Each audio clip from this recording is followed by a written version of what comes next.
Hi, this is The Greatest Story Ever Played. My name's Dan. Today we're going to be talking about Spiritfarer.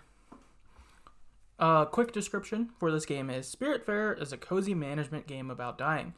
You play Stella, who's a ferry master to the deceased, also known as a Spiritfarer. Build a boat to explore the world, then befriend and care for spirits before finally releasing them into the afterlife. Farm, mine, fish, harvest, cook, and craft your way across mystical seas. Join the adventure as Daffodil, the cat, in a two-player co-op option. Spend relaxing quality time with your spirit passengers, creating lasting memories, and ultimately how to say goodbye to your cherished friends. All right. And a quick production note for the game is this was developed by Lotus Games. Two other games they've done are Jotun and Sundered. I've never played either of those. I think Spiritfarer was really their first hit that really put them on the map. So, this is their biggest game for sure. Before we dive into any spoilers or get too deep, I wanted to do a quick non-spoiler section. I guess first up is, for me, I went into this game basically expecting emotional Animal Crossing. Animal Crossing, kind of light sim game that I've enjoyed. Emotional games, of course, I like those. All the indie games that make me sad and cry is kind of the stuff I like playing. So I figured if I smashed that together with Animal Crossing, this would be a game I would be into. And I think it kind of lands that thought I had going in, but it's certainly more complex than that as well.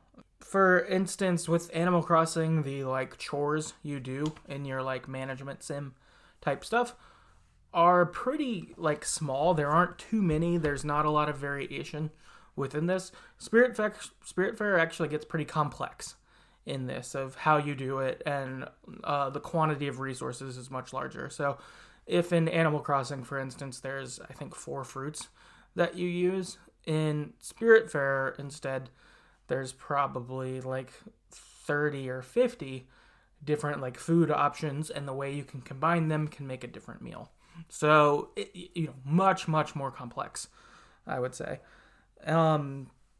With that, I didn't feel like Spiritfarer was that intuitive starting out. For me, it took me a little while to figure out what to do. I think I probably spent legitimately 4 hours wandering around trying to understand what I was supposed to do. Not all of that is Spiritfarer's fault. Some of that is certainly mine. I'm guessing there were things where I got clues as to what to do, and I just didn't understand. So, I think starting out, I was less certain versus, when you pick up Animal Crossing, you know what to do right away. You start doing it. Your management sim is going well pretty quick. Versus in Spiritfarer, you can get lost along the way, and I certainly did. Last kind of non-spoiler thought, I would say, is the music in this game is very, very good. I think especially when you go to the Everdoor, I really love that soundtrack, that song. So good. Truly one of the best things in this game is the soundtrack at large, but especially that song. Very good. I guess that I think back to my first point, I guess I should have expounded further. I do think that this game is emotional. Certainly it does have those. But I think my emotional Animal Crossing as my thought going in was not the right vibe. I think it's more complex for sure. I would say the management sim is much greater in that. But I think that me having that outlook kind of hurt some of my experience with the game. We'll go in a lot deeper about the different things about it. I think for me, I don't know if that made my expectations super high or something like that. I think all in all, I ended up at a spot where I'm there are things I really like about Spiritfarer, and there are other things I didn't as much. And I'm not sure if those come from my preconceived notions, or the style of game I enjoy, I'm not exactly sure. I don't know how to categorize that. I'm more inclined to put any issue I have on this game related to me more than the game itself, because I think that the game itself, the parts I enjoyed, I really, really enjoyed, and the parts I didn't might be more of a me thing. So, I don't know. If you really like complex management, I think that this would be for you, though, with that in mind. But if you want something that's more low-key, like Animal Crossing, this might have enough complexity or variations that could be unenjoyable for you. So, I don't know. Those are my non-spoiler thoughts, I guess. We'll get deeper into other thoughts I have, but yeah. All right. This would move us into a spoiler section. Before we do our recap, I do want to talk about the characters, as the characters are a big part of this game. So first up, you've got Stella. She's the new Spiritfarer and your playable character. You've got Gwen. She's a family friend of Stella, and when you pick her up on the boat, she is a deer.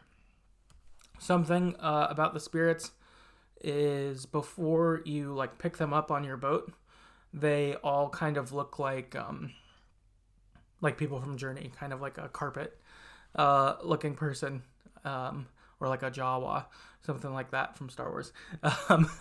That's sort of what people look like before they get on your boat. And when they get on your boat, they take the likeness of an animal. Except for Stella, she is a person and looks like a person the whole time. Then you've got Atul. That's Stella's uncle. He appears as a frog.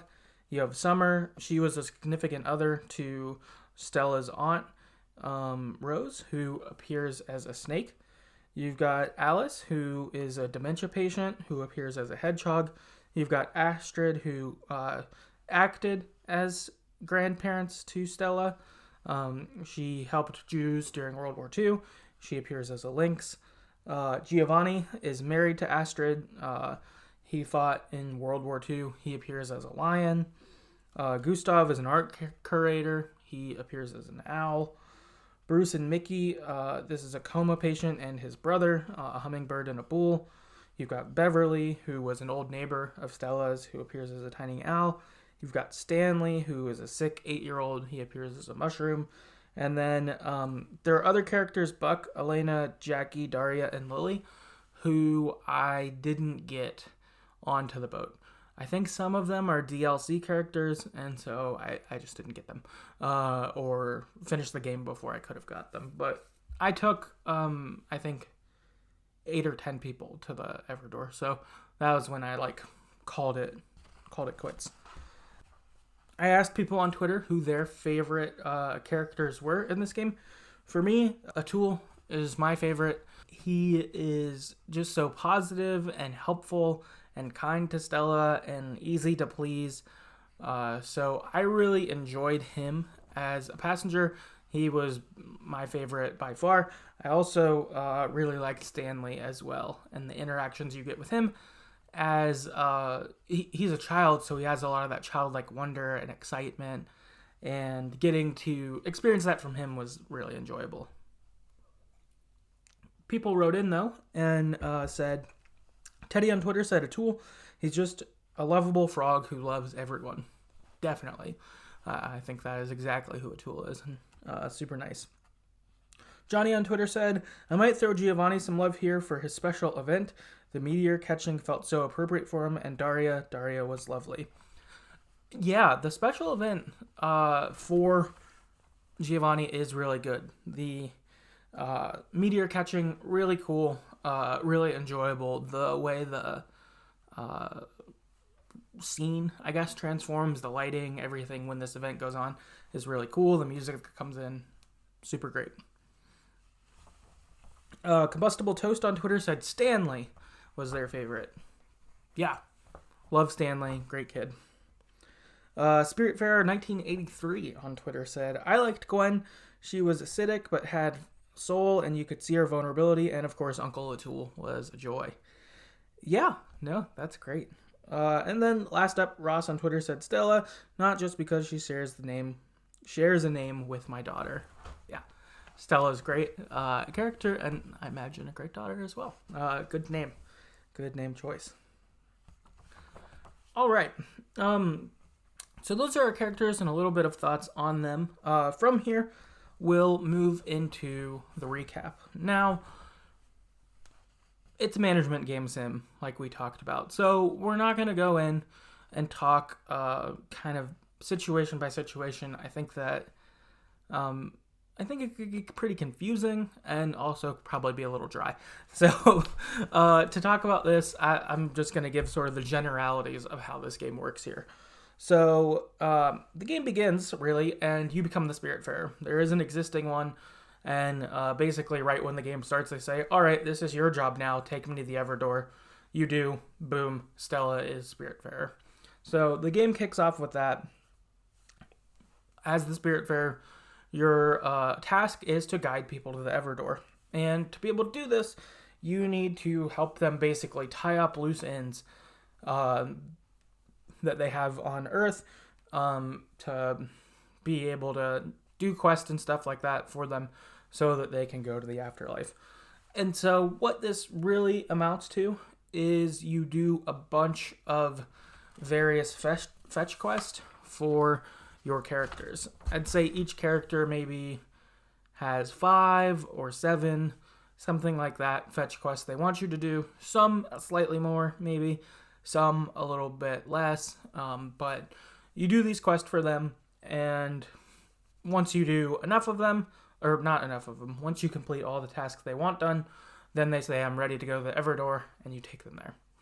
Now, what these quests look like, they can be things like, I want to go to my childhood home one last time before I go to the Everdoor. So you go and take them there, and they'll tell you some stuff about their childhood. Or they might say, I want to eat my favorite meal before I go to the Everdoor.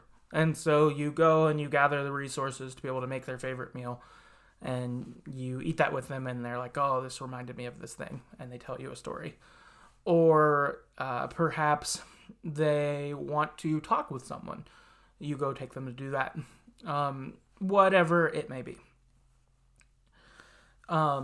Also, a thing that happens, each spirit that joins you on your boat, they end up giving you instructions for the house they want built on your boat. So at first, when they get on the boat, they can stay in your guest house, but then once they've been there a little while, they want a house built for them, and they'll give you a blueprint, essentially, for this is the house I want, and you'll have certain resources you'll use to build that, and once you build their house, then that moves their story along and all of that. Basically, as you do all these various fetch quests for your different spirits, you do the quest, you get more resources, they'll give you resources for doing the quest. Ultimately, when they die, or not die, once you take them to the Everdoor, they leave behind a spirit flower.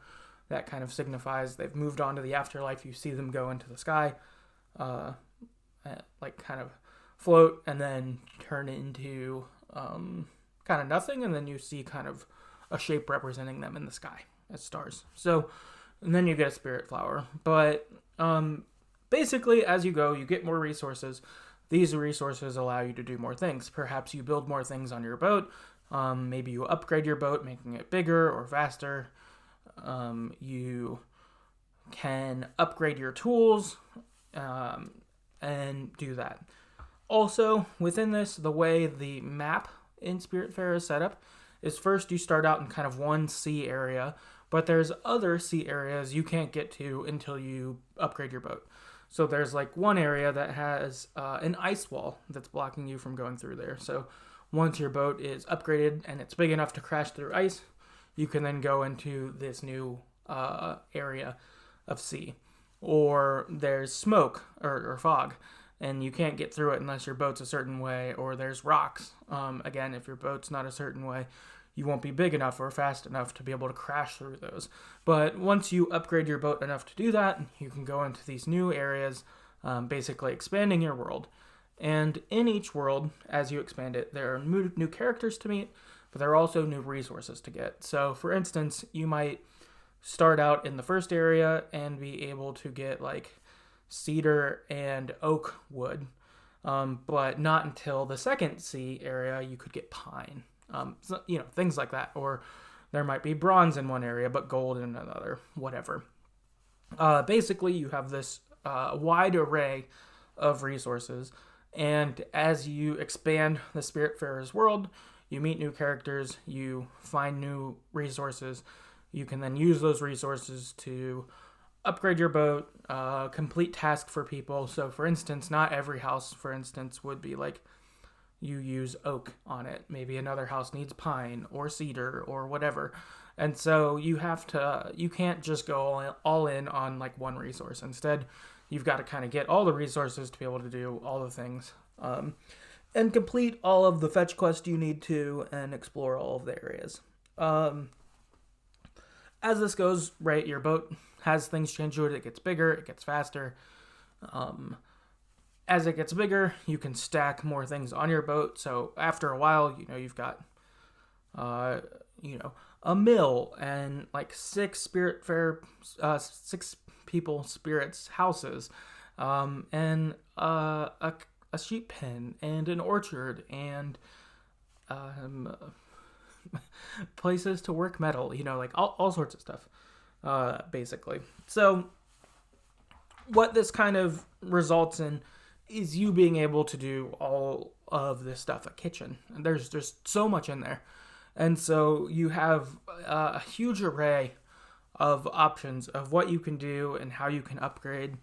Characters will have different requests for you. They'll come and talk to you while you're on the boat. You'll do missions for them. As you do your fetch quest, you talk to them and they give you more details. When you stop at islands, you can talk to the Jawa-like souls kind of around. They'll give you some info about what's going on where they are. And you're, taking your boat all across the map. In the beginning, your boat's pretty slow. As the game goes on, your boat does get quicker, and so navigating from like one side of the world to the other is less painful. I would say travel is not great sometimes. It can go kind of slow. Also, for a while, you can't travel at night, so basically once it becomes night, you just have to go to bed because the travel stops. So those are these various tasks you go and complete, and as you do these tasks, that just gives you basically more you can do. Your world gets bigger, all of that. So also within here, the different spirits will ask for meals. And at first I thought this concept was like kind of cool. I was like, oh, I'm into this. But I soured on it pretty quickly. And I soured on it quickly because characters would get mad if you gave them the same thing twice for the most part. Atul didn't care. He would eat whatever you gave him and I was always grateful. But other characters, you give them an apple yesterday and they ask for something again and you try to give them an apple, they're like, well, I had an apple yesterday. And for me, I was just like, fuck off. You're a spirit. You're already dead. I don't care what you eat. And so at that point, I just stopped feeding any of the characters because I was annoyed by them. And I think that started a bad vibe I had between me and a lot of the characters. Not that I was like, you suck and I don't want to hear any of your stories ever, but it made me feel like I had an antagonistic relationship with the characters I was supposed to be engaging in and then being excited to kind of do their final quest so they could go to the Everdoor. So that wasn't great. That wasn't good for me, and I think really colored a bit of my experience going through this. Partway through the game, you get a conflict introduced, which is interesting. This evil spirit who is called Hades says that you became the Spiritfarer for selfish reasons, and basically calls you out, oh, you're not doing this, you're not being the Spiritfarer and helping people here for good reasons. Instead, you are being selfish. So that's kind of a oof. Through throughout the game, there are big moments with each character. Maybe their final quest is pretty notable, things like that. Maybe the conversation you have with them on the way to the Everdoor. I think that's the part where they get most real, because they tell you before they want to go to the Everdoor, they're like, all right, I think I'm ready. And then you row them out. You get out of your like big ship and you get in a rowboat and you take them, just you and them, to the Everdoor. And they kind of give their final reflections. And some of these are really great. Two really big highlights for me, moments that really worked for me, was a tool for me as I was playing. Since he was my favorite, I was like, he's going to be the person I take last to the Everdoor. Even if he tells me I'm ready like 3 hours before the game ends, I'm going to take everyone else before I take a tool. Because I want him around because I really like him. And his final like request is for a big dinner with everyone on the boat, and you make each of them their favorite food. And so I do this quest, we have the dinner. It's great. Atul says, okay, come get me tomorrow and I'll be ready to go to the Everdoor. And the next morning you get up and Atul's just gone. So you don't even get to go to the Everdoor. You don't even get to say goodbye. And I was pretty distraught after that. I really liked him. He was my favorite. And to have him just be gone one day was really powerful and effective. Each of the other characters, you actually get to take them to the Everdoor. So I'd taken many before this, and so I just assumed the same thing would happen with Atul, but it did not. And then the other one that was pretty impactful for me was when you take Stanley to the Everdoor. And as you talk with him, you just find out more and more that, like, because he's an 8-year-old, he just has this outlook of a child and he doesn't understand a lot. But also he's just like a sick kid who, I don't know, is trying to be quote unquote good, or like, I want to be brave for my parents, like that kind of stuff. And there's a comment he makes when he says he's ready to go to the Everdoor. He says, it's okay to lose. And for whatever reason, this was just pretty impactful to me. I was like, this is so sad that you're like, I don't have to keep fighting because, it's hard for me, it's hard for my family, whatever. It's okay to be done. And it was just like, ooh, ouch.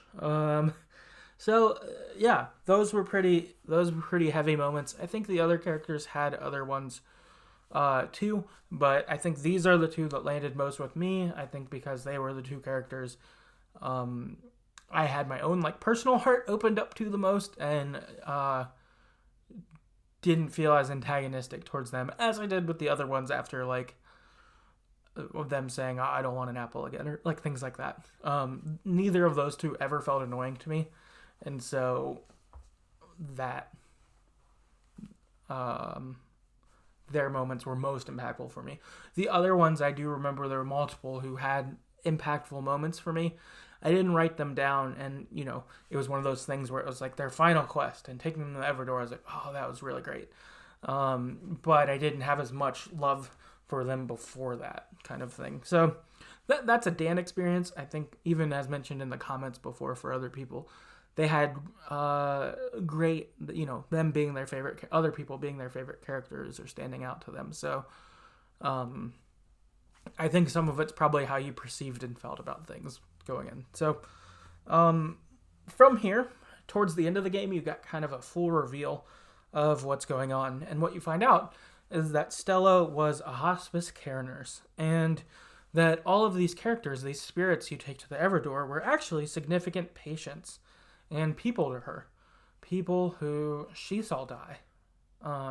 Or, her first patient that died under her care, or a patient she knew who died under her care, or a relative, or, these people. And we find out that Stella kept working when she got sick. Stella gets cancer while working on the hospice ward, but she just keeps working and keeps helping people until she ultimately becomes a patient there herself. And The game kind of culminates with Hades kind of bringing this to you, showing you this is what you did. Now you're a patient. Your mom and your sister are here with you in the hospital, and helps you kind of come to terms with what's going on. And so the game ends with Stella taking herself to the Everdoor. And so Stella rows herself out there, and gets to the Everdoor bridge. She floats up, just like all the other people you helped take there. And then you see, the music kicks in, and you see her in the stars. And that's how Spiritfarer goes. So, moving on to some general thoughts about this game. As you could probably tell from my recap, there are some things I really loved about this game, and there are other things I really did not like. So, things I loved. This full reveal, Stella's story, everything that's going on. Excellent stuff. I loved that so much. I loved the Everdoor, how it looks, the sound, the music, all of that stuff. Fantastic. Your moments with the tool, your moments with Stanley especially. There's some stuff in here that's really great. And for me, before I got to the Stella reveal, there were parts where I was not loving this. But once that happened, I was like, this game was totally worth it. Like, the Stella stuff for me was so good and meaningful and impactful and all of that even the parts that I didn't like in the game, that really overshadowed it in my mind and made this game much more enjoyable for me. The things I didn't like, there's too much management stuff, too many options, too complex, like I mentioned before. I didn't like that. That really took me out of it. Talking about like the giving meals to people and them being annoyed by it, like them not liking it and me being annoyed. That led to, I think, some of this experience not being what it could have been. A thing I ended up doing as time went on is I just would skip through dialogue near the end of the game when there were characters that I didn't really care about, but I had to do their fetch quest to be able to take them to the Everdoor, and they'd tell me something, and I would just click through the dialogue. I was like, I don't even care now. And that sucks. I don't ever do that. I don't want to do that. I feel bad about it even. Because there are stories that probably could have been impactful there. But definitely for the last several characters I took to the Everdoor, I was like, I just want to blaze through this to get to the spot where I'll be done near the end. I still probably played like 30 hours of this game. Like, I played quite a bit of it. I wouldn't be surprised if it ends up being my Nintendo Switch game with the most hours at the end of the year. Like, just because of how much I played it. But the things that hampered it, I think, really did for me. And I think that, again, like I said at the beginning, all of these aren't necessarily game flaws. I think the food thing, I would have changed that. Just because to so early have an antagonistic feeling towards a character, for me, not good. So that resulted in me just not feeding any of the characters anymore, except a tool and Stanley. I was like, fuck you guys. If you're going to complain, you don't get food. What are you going to do, die? You're already dead. So, that's not great. I don't like that. I didn't want to be in that sort of spot. So, I would say for this game, for me, this is probably one of the more polarizing games for me that I've played on the show. Just because there are things I really loved and things I really didn't. Other kind of thoughts I have off of this, maybe my expectations were too high. This was a game that I don't even know if I waited for it to go on sale, or maybe only like $5 on sale, which, if as you see my post, I buy some games on sale all the time. This one I got earlier than maybe I would, because I was like, oh, it's Animal Crossing and it's emotional. This is totally a Dan game. And I think maybe my expectations were too high in that. I did try to play it initially when I bought it, and that was probably in those first like 2 or 3 hours where I got lost and I fell off it. And then I came back this year, over the summer and fall, and picked it back up, and then got through it and played it a lot on lunch breaks and things like that, and learned how the game worked and all the and obviously played it all and stuff like that. But so I don't know if my expectations were too high. That might have been an issue. Is maybe I just expected this is a game I will love, and then when there were things I didn't like, maybe having resistance in those, but maybe also being those resistances feeling bigger because I had higher hopes or like thought I would absolutely love it. The other thing this has brought to me is it makes me wonder if maybe I don't like management sim style games. I'm not sure, because before this I thought that was definitely a thing I like. I really like Pro Football GM, which if you listen to me talk about that, I'm a giant nerd for being a football general manager. If you listen to my episode on Game Dev Story, again, it's a sim game, building a video game company. I enjoyed that quite a lot. I like Animal Crossing. So those made me think I like sim games, but this one really made me feel otherwise. So I'm not really sure anymore. I have been thinking about playing Stardew Valley for a little while, and Spiritfarer makes me a little worried that maybe I wouldn't like it. So I think I'm going to kick the Stardew Valley can down the road a little farther. Because I've got some concerns now. I really thought that, because I like those previous games I mentioned, that Spiritfarer would be a Dan game and then Stardew Valley would also be a Dan game. Now I don't feel so sure and feel a little confused on that. I guess if you are someone who's played Stardew Valley and you're hearing what I'm saying about Spiritfarer, I'd love your advice. If you think that my hangups regarding Spiritfarer wouldn't exist in Stardew, then maybe that gives me confidence that I could play that and enjoy that more. Or if my things that I had hangups in Spiritfarer would carry over in Stardew, I guess that would be good to know so that I don't... maybe that I'm even expecting it. Maybe that would change that. I don't know. So I do feel a little uncertain on the end of this. I don't know what this means for me regarding sim management style games. Oh, yes, Your Grace. Again, a sim style game. There were some things I really enjoyed about that too. So I don't know. I feel lost about this and confused. Final piece of feedback we got. Spiritfarer 1983 said, "I love Spiritfarer. It's such a beautiful and emotional game. Got me blubbing every time I had to say goodbye. And it was also really fun." That's great. I absolutely love to hear that. I think this game is really beautiful. I didn't talk a lot about the art in the game. The art's great. Music's great. How it looks.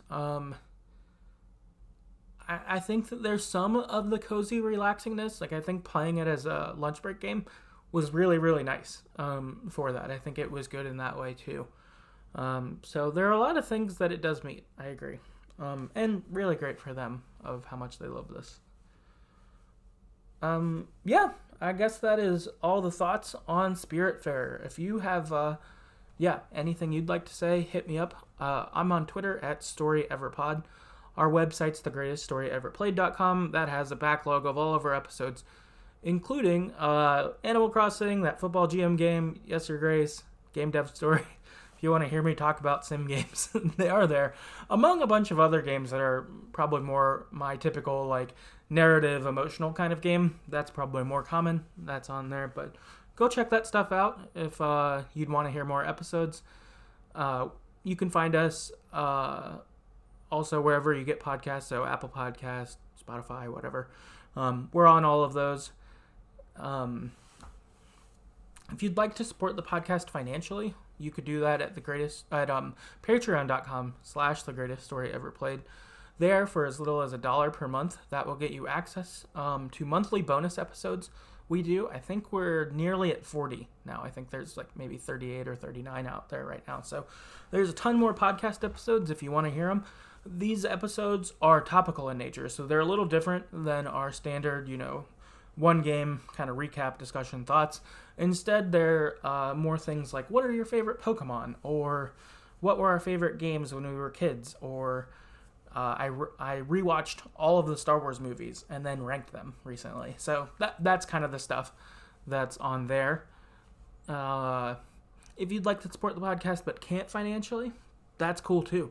One way you could do that is by rating and reviewing us on Apple Podcast, Spotify, anything like that. What this can do is really just get the show in front of more eyes, in front of more ears. I think a really cool part about this podcast and enjoying games together is enjoying games together with other people. Having people write in and share their thoughts, especially when they're thoughts that aren't the same as mine. I think it's really helpful to get perspectives from a lot of people. I'm just one person, or when Jordan's here, there's just two of us. It's not like we have all the thoughts in video games. A lot of other people do too. Sometimes those thoughts are on point with what we think, and sometimes there's things that were appreciated that maybe we missed, or things we appreciated that other people didn't like. And it's good to hear all of that and just bring those perspectives together. So you helping make more people part of that is awesome and much appreciated. And that's the episode, and we'll see you next time.